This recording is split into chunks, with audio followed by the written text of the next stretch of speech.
सभी को प्रणाम। आज हम प्रारंभ करने वाले हैं प्रज्ञा उपनिषद छठा मंडल और सप्तम अध्याय। तो देखिए इसके अंदर इसका नाम कितना सुंदर है, ऋषि परंपरा पुनर्जीवन प्रकरण। तो बहुत ही सुंदर एक जहाँ पे देव ऋषि नारद आज प्रवास का अंतिम दिन, एक सप्ताह तो उन्होंने हिमालय की यात्रा की। और ये जो है अनेक जो है हिमालय की गरिमा के अनुसार वहाँ के जो है मुख्य कारण थे, उस पर खोज चली। नारद जी ज्ञानवान और सबको ज्ञानवान बनाया, सबको बताया कि ये सब कुछ यहाँ पर क्या है। कहते हैं, सामान्य जनों को तो हिमालय कैसा लगता है, ऊंचा उज्जवल हिम से भरा हुआ कठोर और हरितिमा, बहुत हरियाली है, प्राकृतिक शोभा है, ऐसा दिखता है। उसे देखने लोग यहाँ पर आते हैं और परिवर्तन का लाभ, परिवर्तन का लाभ कैसे होता है कि जलवायु का परिवर्तन, जैसे हमें कोई अगर स्वास्थ्य में कोई दिक्कत हो तो उसमें हमें कहते हैं, डॉक्टर बोलते हैं कि भाई इनका जलवायु का परिवर्तन करा दीजिए, इनको वहां ले जाइए, कहीं ऊंचे हिल स्टेशन पे ले जाइए। तो ये परिवर्तन का लाभ लेकर सामान्य व्यक्ति ऐसे चले जाते हैं। लेकिन ये जो प्रवासी मंडली थी, इनका दृष्टिकोण कैसा था, भिन्न था। और उसके अनुसार ही उनको प्रकाश भी मिला, उल्लास भी मिला। और उन्होंने जाना भी सही कि विश्व भर में भारत की और भारत भर में हिमालय की गरिमा जो है किस कारण है, पूरे विश्व में भारत की गरिमा क्यों है, क्योंकि यहाँ पे ऋषियों का देश है, यहाँ पे चरित्र चिंतन व्यवहार पर काम किया जाता है। और हिमालय की गरिमा कि हिमालय भी यहाँ पर ऋषियों का जो काम दिखता है। अब जिससे यही कारण है जिससे भारत जो है जगत गुरु कहलाया। ये सब ऋषियों के महान व्यक्तित्व और उनके उच्च स्तरीय क्रिया कृत्यों के कारण ही संभव हुआ है। वो ऋषियों का जो व्यक्तित्व कैसा है, बड़ा महान था। और उनका चिंतन चरित्र व्यक्तित्व इसके ऊपर, और उनके जो उन्होंने बहुत उच्च स्तर के काम किए पूरे विश्व के लिए, जो उन्होंने काम किए, इसी कारण इस देश की गरिमा जो है। अन्यथा भूमिखंड तो सभी जगह न्यून अधिक मात्रा में सब एक जैसे ही हैं। किसी में पहाड़ ज्यादा है तो किसी में नदियां ज्यादा, किसी में वृक्ष ज्यादा है तो कहीं सूखा ज्यादा है, तो एक जैसे ही आपस में मिलते जुलते ही। तो लेकिन इसकी गरिमा अधिक बताई। आगे चलते हैं। मनुष्यों के बीच भी आकृति और शरीर की संरचना में कोई बड़ा अंतर नहीं है। हमारे अब मनुष्य के शरीर के ऊपर आते हैं, तो उसमें भी कोई अंतर नहीं है। सबके बीच में जो है, उनके बीच में कोई जमीन आसमान जैसा जो अंतर पाया जाता है, उसका एक ही कारण है कि वो सद आशयता का पुट लगना, कि वो कुछ लोग बहुत अच्छे होते हैं, कुछ अच्छे नहीं होते। यही उनका कोई बहुत अच्छा है और कोई बहुत बुरा है। तो ये एक अंतर है। वह जहाँ जितनी मात्रा में अधिक होगा, वहां उतनी ही उत्कृष्टता उत्पन्न करता है। जहां पर सदाशयता ज्यादा होगी, उदार भक्ति भावना होगी, तो वहां पर जो है उत्कृष्टता भी ज्यादा होगी, वहां उतनी ही उपयोगिता भी दिखाई देती है। तद अनुरूप लोक श्रद्धा भी बनती है। धन्य बनने और बनाने वाले व्यक्तियों के और स्थानों के पीछे कि व्यक्ति धन्य बने, उनको धन्य बनाया, और उस स्थानों का रहस्य इसी कारण है। जो इस तथ्य को समझने का प्रयत्न करते हैं और उन्हीं का प्रवास पर्यटन सार्थक होता है। जो इस तरीके से कि हम कहीं गए, वहाँ की महत्ता क्या है, वहाँ की हिस्ट्री क्या है, वहाँ पर किस ऋषियों ने क्या काम किया, तो जो है प्रवास पे जाना, पर्यटन पे जाना, ये सार्थक होता है। अन्य लोग तो हिरन कबूतरों की तरह मन बहलाव के लिए इधर उधर दौड़ लगाते रहते हैं, बंदरों की तरह इस डाली से उस डाली पर उचकने मचकने वाले अपने समय श्रम को जिस तिस प्रकार बिताते रहते हैं। कि कुछ व्यक्ति तो बंदर कबूतर इनका उदाहरण दिया, ठीक है, हिरन। आगे चलते हैं। लेकिन इस विज्ञ समुदाय का प्रवास और श्रम सार्थक हुआ क्योंकि उन्होंने दृश्य के पीछे छिपे हुए तथ्यों को समझने और वैज्ञानिक दृष्टिकोण अपनाया था। तत्वदर्शी यही करते हैं। और इस कोयले की खदान जैसे कुरूप संसार में से, ये संसार कैसा बताया, एक कोयले की खदान है, उसमें से जो तत्वदर्शी होते हैं वो बहुमूल्य हीरक उपलब्ध करते रहे हैं।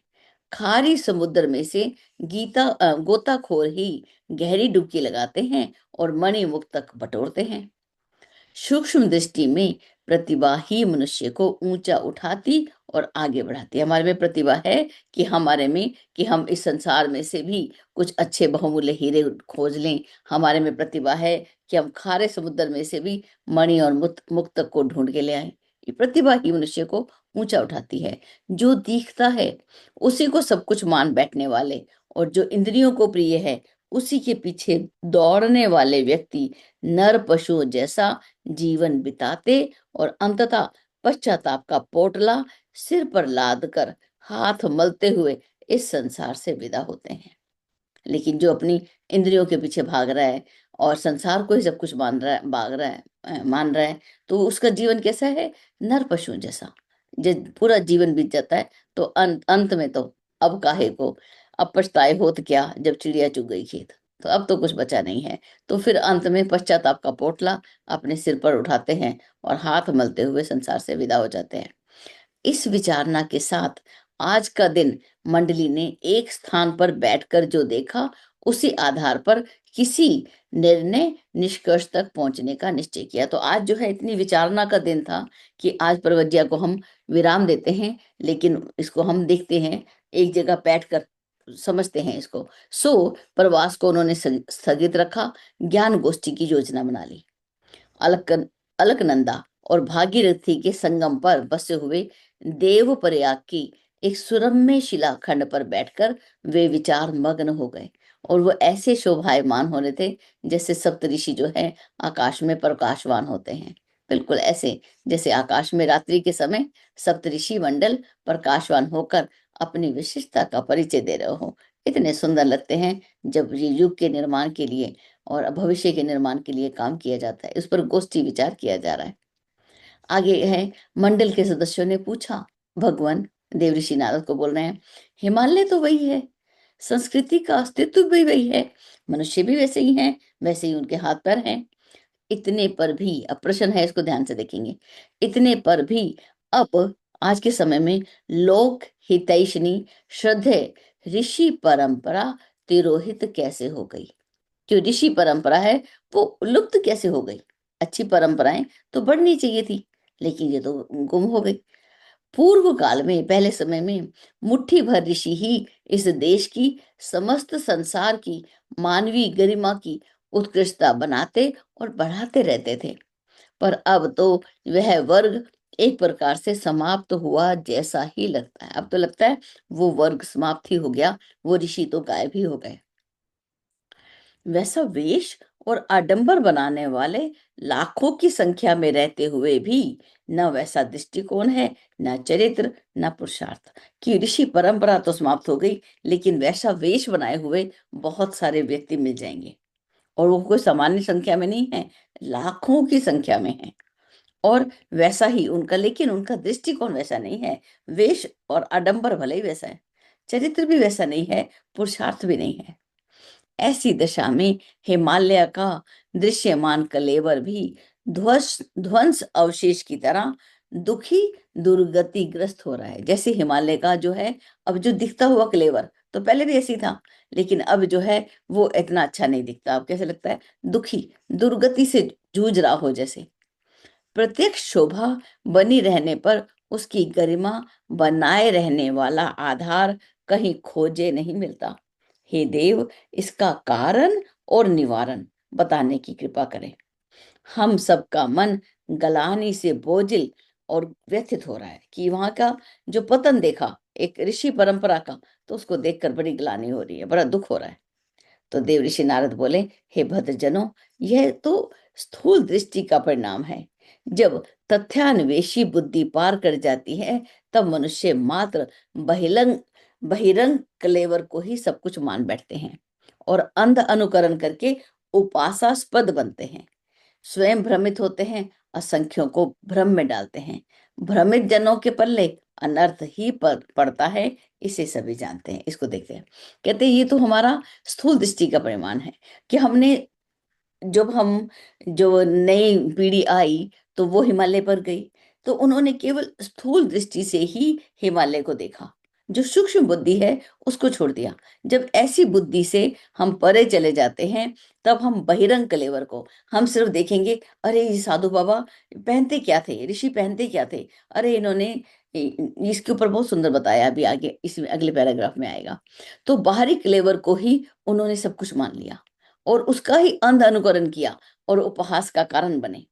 स्वयं भी भ्रमित हुए और दूसरों को भी भ्रम में डाला। और जो भ्रमित स्वयं है उसके पल्ले में क्या पड़ेगा? अनर्थ ही पड़ेगा। वैसी ही दुर्गति अन्य क्षेत्रों की तरह पवित्र ऋषि परंपरा की भी रही है। कभी ऋषियों को हिमालय क्षेत्रों में उपलब्ध वल्कल वस्त्रों से काम चलाना पड़ता था। अब उनकी चिन्ह पूजा के लिए गेरुए वस्त्र पहनकर वैसा ही स्वरूप बनाया जाता है। पहले एक जरूरत थी कि वल्कल वस्त्र पहने जाते थे। वृक्षों के पत्तों को भी मनुष्य ने पहना है अपने आप को ढकने के लिए।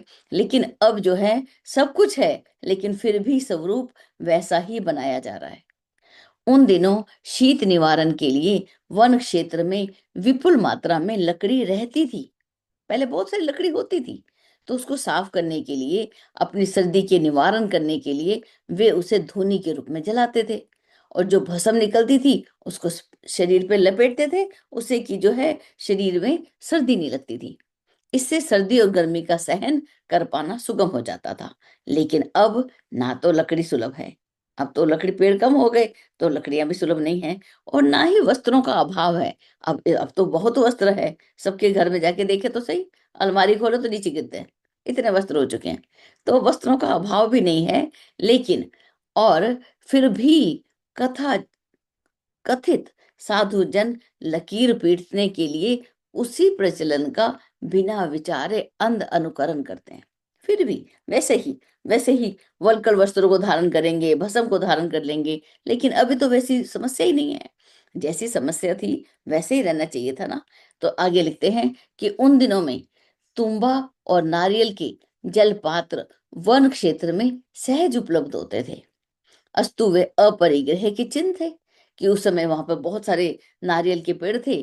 तो वो जो जल भी मिल जाता था, वो पात्र मिल जाते थे, उसी को वो अपने बर्तन बना लेते थे।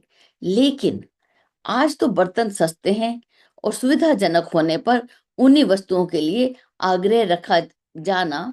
लेकिन अभी हम समझे कि आज भी हम नारियल के जो बर्तन हैं, वो जो जल का पात्र है, उसी को हम रखें, ऐसा आग्रह रखा जाना समय के अनुकूल नहीं है। पहले अग्नि संभालने के लिए एक बड़ा सा चिमटा, झाड़ियां साफ करने के लिए कुल्हाड़ी नित्य की आवश्यकता को पूरा करती थी। कि अग्नि के लिए चिमटा चाहिए होता था, झाड़ियां साफ करनी है तो कुल्हाड़ी चाहिए होती थी। और वो आवश्यकता पड़ती थी तो अस्त्र का काम भी करती थी कि पशुओं से अपनी रक्षा करनी है, ठीक है, किसी चीज को खोदना है तो उसका वो काम भी, हेल्प भी हो जाती थी। लेकिन आज तो वैसी परिस्थिति है नहीं।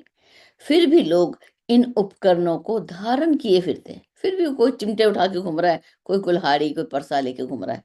वन प्रदेश में अपनी मौत मरने वाले पशुओं का चरम आसन आदि में काम आता था। कि अपने वन प्रदेश में जो पशु अपनी मौत मर जाते थे तो उनके चमड़े को प्रयोग में ले आते थे। लेकिन अब क्या किया जाता है? उन पशुओं की हत्या करके, पहले अपने आप मर जाते थे, जब उनकी मृत्यु होती थी पूर्ण आयु जी कर, वो वाला चमड़ा होता था। लेकिन अब उनकी हत्या करके उसे प्राप्त किए जाने पर शुद्धता कहाँ रही? पुराने समय में अति महत्वपूर्ण अन्वेषण अभ्यास के लिए एकांत वन की आवश्यकता पड़ती थी। पहले क्या था कि अगर रिसर्च करनी है, प्रैक्टिस करनी है, तो एकांत वन में चले जाते थे। तो इसके लिए पर्वतों की गुफाएं भी उपलब्ध थी। पर अब वैसा शोध प्रयोजन यदि सामने नहीं है, तो हवादार झोपड़े सस्ते पड़ने पर भी लोग गुफा बनाते हैं और उसमें अजगर की तरह निरर्थक समय नष्ट करते हुए पड़े रहते हैं। कारण न होने पर आवरण बनाना बाल बुद्धि का चिन्ह या उदर पूर्ति मात्र का साधन माना जाएगा। इसको मंडलेन के लास्ट लाइन को, कि अब तो, पहले तो गुफाएं मिल जाती थी तो उसमें जाकर लोग रहते थे। लेकिन अभी तो झोपड़े सस्ते पड़ते हैं, तो फिर हम क्यों गुफाओं में जाके अजगर की भांति पड़े हैं? जब कारण है नहीं कोई, लेकिन हम आवरण वैसे ही बना रहे हैं, तो ये किसका चिन्ह हो गया? बाल बुद्धि का चिन्ह। या ऐसा सोच लें कि हम अपना प्रदर्शन करके पेट भरने का एक साधन बना लिया है हमने। ठीक है, आगे देखिए। अब ऋषि परंपरा को पुनर्जीवित करना हम इस पाठ में पढ़ रहे हैं। परिस्थिति के अनुरूप निर्धारण और परिवर्तन करते रहना बुद्धिमता का चिन्ह है। परिस्थितियों के अनुसार ही हमें निर्धारण करना है और परिवर्तन करना। पर अदूरदर्शिता का दौर चढ़ने पर तो अंध अनुकरण ही की मूढ़ मान्यताएं ही अपनाई जाने लगती हैं। मूढ़मती लोग परंपराओं का दुराग्रह करते हैं कि अच्छी परंपराओं को भी बुरी तरह से प्रयोग में लाते हैं। ऐसे प्रचलन ही कुरीतियां कहलाते हैं। कुरीति किसे कहते हैं? ये समाज में फैली हुई बुराइयां, ये कुरीतियां, इन्हीं को कहते हैं कि आज उनकी जरूरत नहीं है, फिर भी अपनाए ढोए घूम रहे हैं उसको। और वो उपहासास्पद की हंसी का कारण और हानिकारक ठहरते हैं, उनको कौन सुनने वाला है? उन्हें बदलने के लिए सुधार आंदोलन भी चलते हैं। सामान्य जनों की भांति यदि ऋषि परंपरा के संबंध में भी वैसी ही विडंबना चल पड़े तो उसे दुर्भाग्य का विषय माना जाएगा कि आज जो है, अब हमें ऋषि परंपरा के संबंध में भी एक विडंबना हमें दिखाई देती है। हम आज के समय में देख रहे हैं, लेकिन उस युग ऋषि ने उस समय लिखा था। तो एक दुर्भाग्य का विषय कि आज वो जो है परंपरा है, इसको रेनोवेट करने की जरूरत है। हमने स्वयं अपने आप को नहीं बदला, अब हमें बदलने के लिए प्रयास करना पड़ रहा है। आज इस दुर्भाग्य के गर्त में ही ऋषि परंपरा समाती जा रही है। अस्तु हिमालय क्षेत्र इस अभाव में मणि विहीन सर्प की तरह निस्तेज होता चला जा रहा है। कि हिमालय कैसा हो रहा है? जैसे किसी सर्प की मणि ही खो जाए, ऐसी ही उसके अंदर भी तेज नहीं है, निस्तेज होता जा रहा है। उसमें प्रकृति शोभा सौंदर्य का बाह्य क्लेवर तो यथावत बना हुआ है कि वहां प्रकृति की शोभा और सौंदर्य तो अभी भी है, पर उसका जो प्राण है वो क्षीण हो गया है। जैसे कोई व्यक्ति बहुत सुंदर है लेकिन उसमें प्राण ही नहीं हो, ऐसी हिमालय की स्थिति है। तो वो किस बात की सुंदरता, जिसके कारण उसकी तेजस्विता और गरिमा कभी स्वर्ग के समान बनी हुई थी। तो ये हमने यहाँ पे देखा। आगे चलते हैं, 65 वाला पैराग्राफ। कहते हैं हिमालय क्षेत्र की निस्तेजता का कारण ऋषि परंपरा का अवसान और उसके स्थान पर विडंबना का ठाठ भाठ के साथ विराज हो जाना मंडली के सभी सदस्यों ने जाना कि ओहो, ऋषि परंपरा चली गई, अब उसके स्थान पर क्या हो गया? आडंबरधारी ठाठ बाट के साथ वहां पर विराजमान हो गए हैं। ऐसी बात को सुनकर इस अवसाद पर बड़ा दुख मनाया। साथ ही देव ऋषि नारद से पूछा, इस दुर्गति का अंत कैसे होगा भगवान? उसमें सुधार परिवर्तन के लिए क्या अगले दिनों कुछ बन पड़ेगा? देव संस्कृति को अजर अमर माना जाता रहा है, फिर उसकी दुर्दशा को दूर करने का कोई उपाय तो बनना ही चाहिए। कोई उपाय तो हम करें कि ये जो दुर्दशा आ गई हमारे भारत की संस्कृति के ऊपर, हमारे हिमालय के ऊपर, हमारी ऋषि परंपरा के ऊपर, इसको हम कैसे दुर्गति कैसे दूर करें? नारद जी ने कहा, निराश होने की कोई बात नहीं है। जीर्णता आती है तो वह स्थिर नहीं रहती। कोई चीज मौसम बदलता है, पतझड़ आया तो पतझड़ हमेशा के लिए नहीं रहती, उसकी जगह फिर वापस ऋतु परिवर्तन होता है, फिर वहां बसंत आता है। तो जीर्णता आती है तो वो स्थिर नहीं रहती, गतिमान है। उसके स्थान पर नव सृजन का भी विधि विधान है।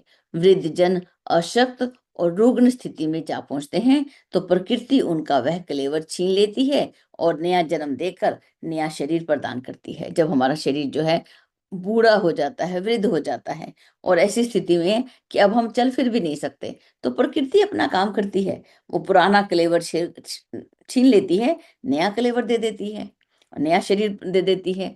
ऐसे ही और उदाहरण दिए कि सूर्य जो है दोपहर के बाद मध्याह्न के उपरांत ढलने लगता है, अंततः अस्त हो जाता है। यह प्रकृति का निश्चित क्रम है, किंतु इस कारण उत्पन्न हुआ अंधकार भी सदा ठहरता नहीं है। प्रभात कालीन अरुणोदय उसका भी अंत करके ही रहता है। कि प्रभात होती है, रात्रि भले ही आ जाए, अंधेरा आता है, लेकिन सुबह भी होती है, अंधेरा हमेशा के लिए नहीं बना रहता। तो ये एक उपाय है कैसे जो है परिवर्तन हमेशा होता रहता है। तो हमने दुखी नहीं होना, निराश नहीं होना। तो इसको हमने समझे कि परिवर्तन हमेशा ही होता रहता है। अब जैसे और उदाहरण दिए 73 में, पतझड़ के उपरांत पेड़ों पर नई कोपले ही नहीं, सुरभ में फूल और मधुर फल भी आते हैं। अवसान भी सदा नहीं रहते, उनके स्थान पर अभय उदय भी समय समय पर ग्रहण परिवर्तन होता है। यहाँ पर इस बात को समझें। इस नियति व्यवस्था को समझाते हुए यह सोचा जाना चाहिए कि समय बदलेगा और देव संस्कृति की गरिमा का नए सिरे से उत्कर्ष अभ्युदय का संयोग बनेगा। कि समय बदलेगा तो जरूर जो है इसमें जो है सुधार होगा ही।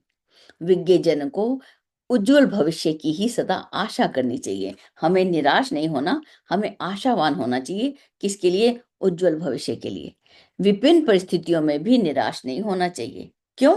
कहते हैं निराश व्यक्ति जो है मनोबल और पुरुषार्थ दोनों ही खो बैठता है। इसलिए कभी भी निराश नाराज ये अपने जीवन में ना लाएं। मनोबल भी चला जाता है, पुरुषार्थ भी चला जाता है। अब मुझे क्या करना है, मुझे तो कुछ करना ही नहीं है, जीवन में कुछ बचा ही नहीं है। तो ये जो है ये सब कुछ खो देगा और अकारण बिना किसी कारण के भी घाटा उठा लेता है। इस स्वनिर्मित क्षति से हर बुद्धिमान अपने आप को बचाता है। हमारी मन स्थिति भी वैसी ही रहनी चाहिए। यथासंभव सुधार परिवर्तन की चेष्टा करनी चाहिए। तो मनीषी मंडल जो है वो फिर पूछते हैं कि हे देव ऋषि, आप तो ऋषियों में मूर्धन्य हैं, त्रिकालदर्शी हैं। त्रिकालदर्शी मैंने आपको पीछे की समस्याओं का भी पता है, आज की समस्या भी आप जानते हो, आने वाली समस्या और समाधान आप सभी जानते हो। तो आप एक ऐसा उपाय बताइए जिससे कि है लोक मंगल की सद्भावना से युक्त ऋषि परंपरा पुनर्जीवित हो सके, उसका अभिनव स्वरूप वैसा ही दृष्टिगोचर होने लगे जैसे कि पुरातन काल में तीर्थ क्षेत्रों में सदा दृष्टिगोचर होता था। युग परिवर्तन के अवसर पर हिमालय क्षेत्र का प्राण प्रवाह सदा अपनी विशिष्ट भूमिका निभाता रहा है। समय की मांग है कि उसकी पुनरावृत्ति हो। सो हमें बताएं, इस हम लोगों को इस निमित्त क्या करना चाहिए?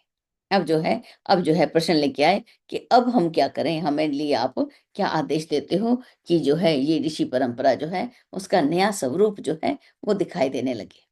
देव ऋषि नारद बोले, आपकी इस अंत्यकरण में उद्भूत होने वाली विचारणा को हम आत्मा और परमात्मा का अपने लिए विशेष रूप से भेजा गया परामर्श माने। कि आपने जो ये अंत्यकरण की आपके अंदर से आवाज आई है कि हम लोग क्या करें, तो ये तो हम सोचें कि ये ईश्वर की ही एक परामर्श है, परमात्मा ने एक संदेश भेजा है। कहते हैं अन्य अन्यों के द्वारा कुछ किए जाने की प्रतीक्षा को हम छोड़ें कि दूसरा व्यक्ति करेगा, नहीं, इस प्रतीक्षा को छोड़ दें और अकर्मण्यों की तरह मूक दर्शक की भूमिका न निभाएं। कि अकर्मण्य मतलब कुछ करना ही नहीं चाहते और मूक दर्शक की तरह बैठे हुए हैं, ऐसी भूमिका ना निभाएं। शुभ आरंभ अपने से करें, एकाकी चलें। साहसी शूरवीरों ने सदा से अग्रगामी कदम उठाए हैं, उनके पीछे अनायासी अगणित भावनाशील चलते रहे हैं। इस अवसर पर भी वही होना चाहिए।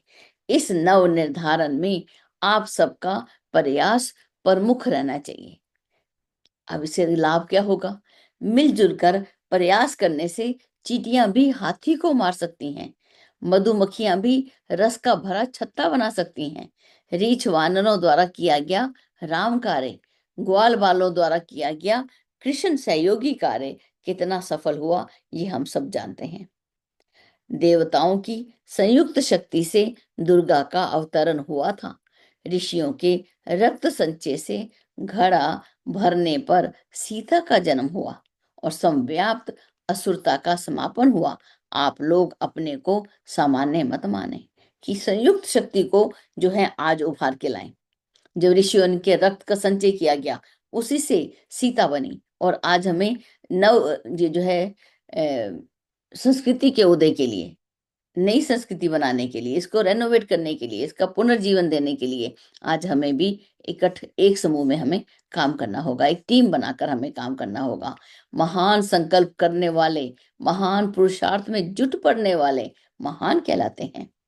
उनके पराक्रम को भगवान यशस्वी और सफल बनाते हैं। आप भी कुछ करने के लिए उद्यत हो सके तो इसके लिए आज का मुहूर्त ही सर्वोत्तम है। जब भी कोई अच्छा काम करना हो तो समय कौन सा अच्छा होता है? अभी और इसी समय का। उसके लिए मुहूर्त का इंतजार नहीं किया जाता। विश्व कल्याणकारी संकल्प आप लें, जो विश्व का कल्याण करने वाले ऐसे संकल्प आप लें। क्या करना चाहिए, किस प्रकार करना चाहिए, कहाँ से करना चाहिए, इन प्रश्नों के उत्तर में नारद जी ने कहा, आप लोग ऋषि परंपरा का स्मरण करें। उनके द्वारा जो किया गया था उन प्रयासों को अपनाएं, मिलजुल कर काम करें, समझदारी, ईमानदारी, जिम्मेवारी, बहादुरी का आश्रय लें। महत्वाकांक्षाओं से प्रेरित होकर अलग अलग काम करने की बात न सोचें। कि अगर हम सोचें कि अरे एक टीम बनाई, अब तो टीम का नाम हो रहा है, हमारा नाम नहीं हो रहा, तो ऐसी महत्वाकांक्षाओं को अपने अंदर से निकाल दें। बिखराव में शक्ति का अपव्यय। ठीक है, बिखराव में शक्ति का क्या होता है? मेरे से कुछ छूट गया क्या? हाँ, छूट गया है ना, ये रहा। उनके द्वारा जो किया गया। आ, इस प्रश्नों के उत्तर में यहाँ पे है, नारद जी ने कहा, आप लोग ऋषि परंपरा का स्मरण करें, उनके द्वारा जो किया गया उन प्रयासों को अपनाएं और मिलजुल कर काम करें। समझदारी, ईमानदारी, जिम्मेवारी और बहादुरी का आश्रय लें। ये कितने महत्वपूर्ण शब्द हैं, हमें बार बार गुरुदेव इसकी याद दिलाना चाहते हैं, कई जगह में लिखे मिलते हैं। महत्वाकांक्षाओं से प्रेरित होकर अलग अलग काम करने की अपेक्षा, हाँ, अलग अलग काम करना ना सोचें। बिखराव से शक्ति का अपव्यय और सहयोग से प्रगति का उद्भव होता है। ये कितना सुंदर लाइन है ये। बिखराव में शक्ति अपव्यय होती है, अपव्यय मैंने फजूल खर्च हो जाती है, और सहयोग से प्रगति का उद्भव होता है। इस तथ्य को स्मरण रखने और अपनाने में कल्याण है, विस्मरण नहीं। ठीक है, विस्मरण नहीं है ये। ठीक, आगे चलते हैं। अब और आगे हम कैसे काम करेंगे इस बात को हम देखेंगे कि पुरातन काल में सप्त ऋषियों ने, 7 ऋषियों ने हरिद्वार की पावन भूमि में सप्त सरोवर नामक स्थान पर एकत्रित होकर संयुक्त प्रयासों से तपश्चर्या की थी, और उस समय की बिगड़ी हुई परिस्थिति को बदलने, सुधारने में सफलता पाई थी और सभी के पूज्य बन गए। आप लोगों को वहां जाना और उसी प्रयास परंपरा का अनुसरण करना चाहिए कि आपको भी, जैसे कि सप्त ऋषियों ने सप्त सरोवर नाम के स्थान पर इकट्ठे होकर तपस्या की, मतलब तप किया, मतलब काम किया, सुधार करने का प्रयास किया, अपने आप अपनी शक्ति को बढ़ाया और समाज की शक्ति को उन्नत किया, तो इस प्रयास में इसका ही हमें अनुसरण करना चाहिए। अब जो उपस्थित समुदाय था उसमें प्रत्येक ने एक एक ऋषि की मंगलमय परंपरा प्रचलित करने का शुभ उत्तरदायित्व अपने कंधे पर उठाया। सभी ने एक संकल्प कर लिया कि हम सब मिलकर भी वही काम करेंगे जो सप्त ऋषियों ने किया था। यहाँ पर उन्होंने संकल्प करने प्रारंभ किए। सभी ने सबसे पहला संकल्प कौन सा किया? सभी ने इस प्रकार मिलजुल कर काम करने की शपथ उठाई। पहले तो एक शपथ उठा ली कि हम जो काम करेंगे मिलजुल कर करेंगे, मानो वह एक ही सप्ताह का ही संयुक्त प्रयास हो। इतना मिल जाएंगे जैसे हम एक ही सप्ताह का काम कर रहे हैं, एक ही सप्ताह से जुड़े हैं। समस्त अवयव मिलकर शरीर की अनेका अनेक आवश्यकताओं की पूर्ति करते हैं। समस्त अंग, शरीर के अंग मिलकर ही तो एक शरीर बनाते हैं और शरीर की सारी जरूरतों को पूरा करते हैं। वैसा ही हम सब भी करेंगे, ऐसा उन्होंने निश्चय किया।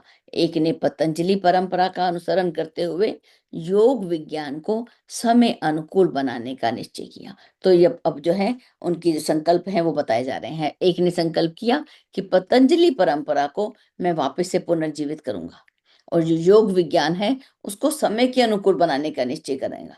और ताकि क्यों? क्योंकि जो मिट्टी से बना हुआ ये जो शरीर है ये दोष रहित हो जाए, सुवर्ण बन जाए। कि जो हमने जो मिट्टी चुनी है उसके अंदर सोना मिला हुआ है, जब इसको तपा लेंगे, इसको हम अच्छा बना लेंगे, तो कैसा हो जाएगा? इसके जो है, इसका वो भाग जो मिट्टी है वो जल जाएगा और बाकी जो स्वर्ण है वो बच जाएगा। तो मिट्टी का जो शरीर है वो स्वर्ण जैसा हो जाए। दूसरे ने कौन सा संकल्प किया? कि याज्ञवल्क्य ऋषि की तरह यज्ञ विद्या की टूटी हुई कड़ियों को फिर से खोजें और उनको जोड़ने की प्रतिज्ञा की। तीसरे ने ऋषि चरक की तरह वन औषधियों की उपयोगिता फिर से मूर्तिमान करने की जिम्मेवारी उठा ली कि हम जो हैं वन की जो औषधियां हैं, हम जो हैं, जो चीड़ फाड़ ऐसी जो इलाज हो रहे हैं आज, उससे बचेंगे और हम इन औषधियों के सेवन से हम सबको स्वस्थ बनाएंगे। चौथे ने तीर्थों की आरण्यक परंपरा से संबंधित सभी प्रचलनों को कार्यान्वित करने का निश्चय किया।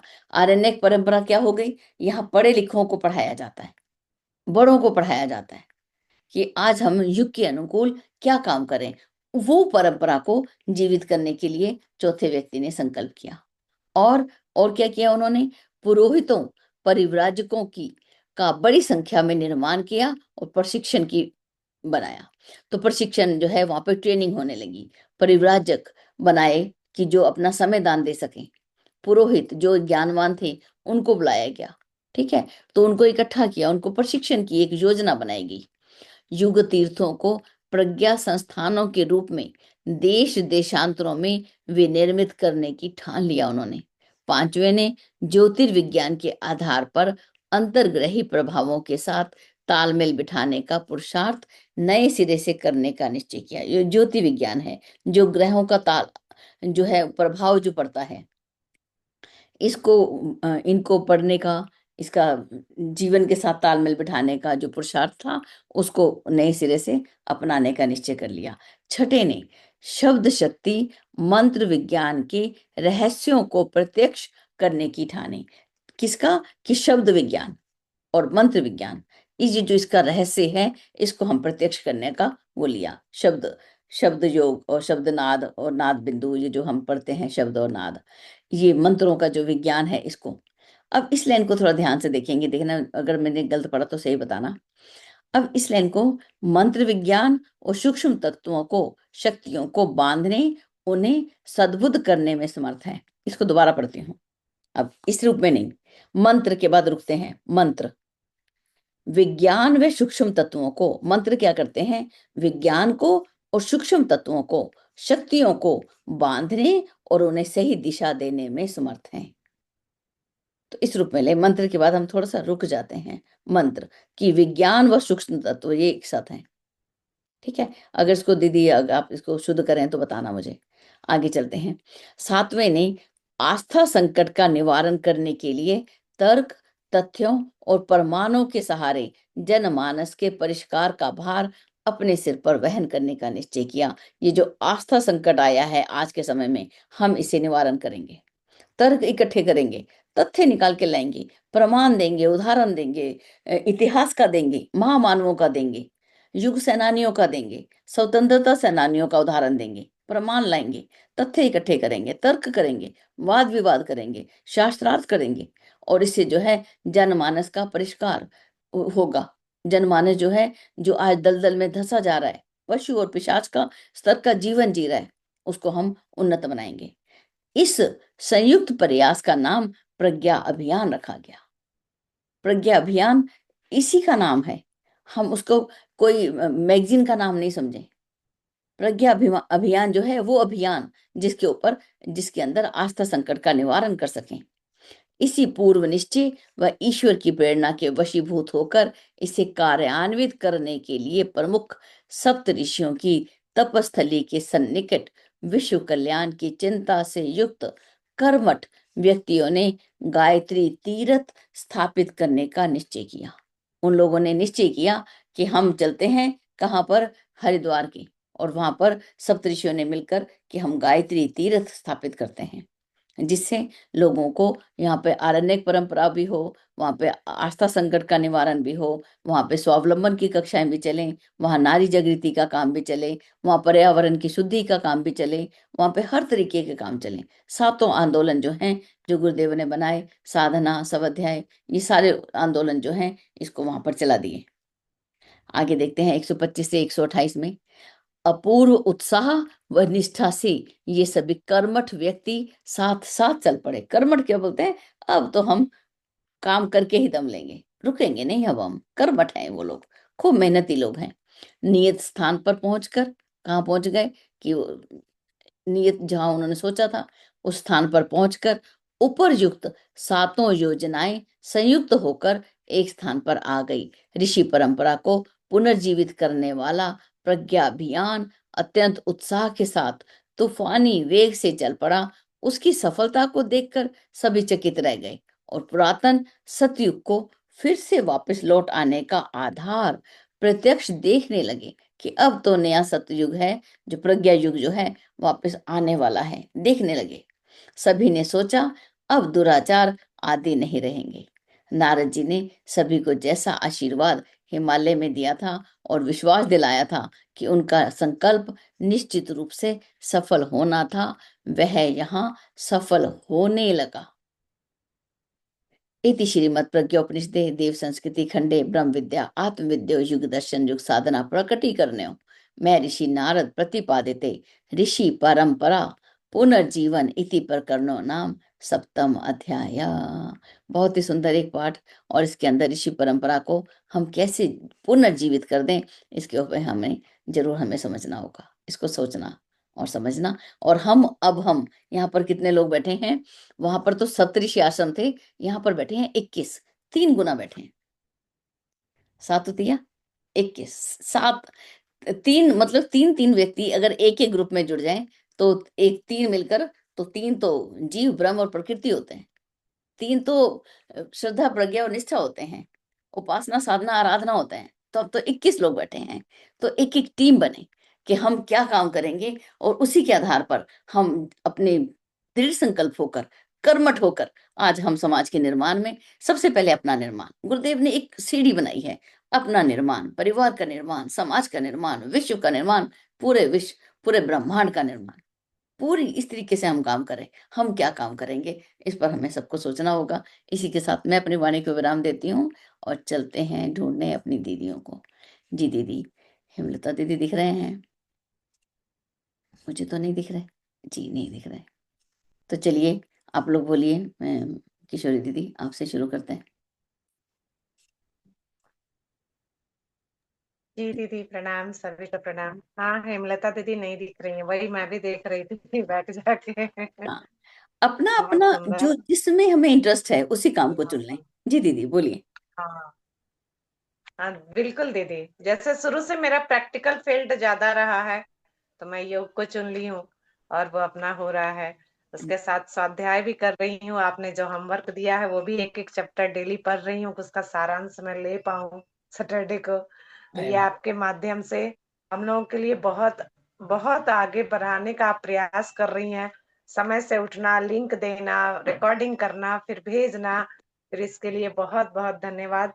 और सचमुच में हम सबको आगे आना है, हम सबको आगे आना है। गुरुदेव के हम सभी बच्चे हैं, और जो भी मेरे पास थोड़ा भी हम कर सकते हैं वो उसे करना है। यही हम सबका उद्देश्य होना चाहिए। यही इसमें हम लोग तो सीख पाए दीदी। एक भी वो ग्वाल बालों की तरह एक छड़ी भी लगा पाए तो है ना, उनके लिए करने वाले तो वही है ना, लेकिन करवाने वाले भी वही हैं। लेकिन बस हमें वो आधार बनाना है, उन्होंने चुना है तो अपना जीवन उन्हीं के लिए समर्पित होना चाहिए। जो भी कर सके, कम है थोड़ा है। जी दीदी प्रणाम। सभी दीदी लोग बोले प्लीज, जी हम लोग तो बोलते ही था। जी, सभी बोले। 21 के 21 आप सभी बोलिए जी, बारी बारी से। जी जी, अच्छा दीदी आप दिख रही हैं, आपसे शुरू करते हैं, आगे चलते हैं।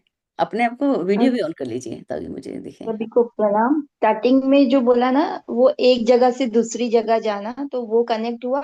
अपनी परिस्थिति को, अपने मन स्थिति को चेंज करेंगे तो परिस्थिति खुद ही चेंज हो जाएगी, वो वहां पे लिंक।